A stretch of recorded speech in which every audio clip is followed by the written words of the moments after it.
আসসালামু আলাইকুম। আপনাদের আজকে আমি বাইলে মাছের মাথা দিয়ে ভর্তা দেখাবো, বানান, সঙ্গে থাকুন। এই যে মরিচ, কাঁচা মরিচ দিছি, এখন বাইলে মাছের মাথা ভর্তা করে দেখাবো। তেল দিয়ে দিলাম মরিচ ভাজানোর জন্য।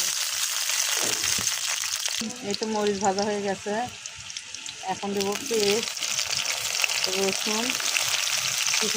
মরিচ আগে ভাজা দিলে তো মরিচের কাঁচা ভাবটা চলে যায়, এই জন্য মরিচ আগে ভেজে নিচ্ছি, তারপরে দিলাম পেঁয়াজ রসুন। এই তো বাইলে মাছের মাথা, এই যে লাল লাল করে পেঁয়াজের সাথেই ভাজা হয়ে যাবে, আলাদাভাবে ভাজা লাগবে না। এই তো লবণ দিয়ে দিলাম, তারপরে হলুদ দিয়ে দিব, ভাজা নেব। এই তো একটু ধনে পাতা দিয়ে দিলাম ভাত লাগার জন্য। এই তো ধনে পাতা দিয়ে নাড়ে নেবো, আর একটু ভাজা নিয়ে নামিয়ে নেব। এই তো আমার ভাজা হয়ে গেছে, এখন নামাবো। বেশি ভাজলাম না, কিসের জন্য আটা আটা হবে না, সেই জন্য। এই তো ঢেলে নিচ্ছি, নিয়ে এখন ভর্তা বানাবো, সঙ্গে থাকুন। এই তো এখন ভর্তা পিষে নিব।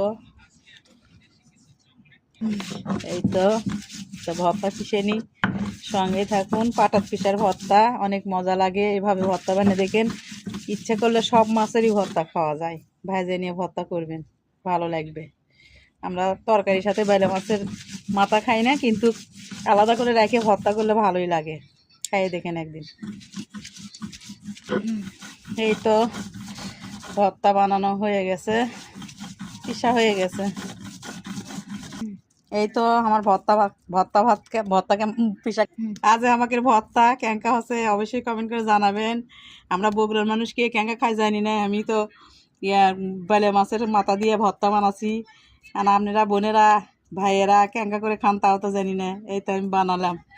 এখন দেখেন যে পাটা মশা ভাত কে কে পছন্দ করেন, অবশ্যই কমেন্ট করে জানাবেন। তো সঙ্গে থাকেন পাটা মশা ভাত দেখার জন্যে। এই দেখেন পাট খামো, আমার মা ও দানিরা ইঙ্গে করে পাটা মোচা ভাত দিচ্ছিল, আমরা সেই খুশি হচ্ছিল।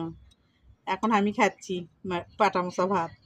আজ শিল দিয়ে ইঙ্গে করে মাকে লিচ্ছি, কিসের জন্য ভাত গরম। এই যে মাখা হয়ে গেছে, এখন খাচ্ছি, সেই সৎ। তো আপনারা ভালো থাকবেন, দোয়া করবেন, সাপোর্ট করবেন অবশ্যই। তো আল্লাহ হাফেজ, আসসালামু আলাইকুম।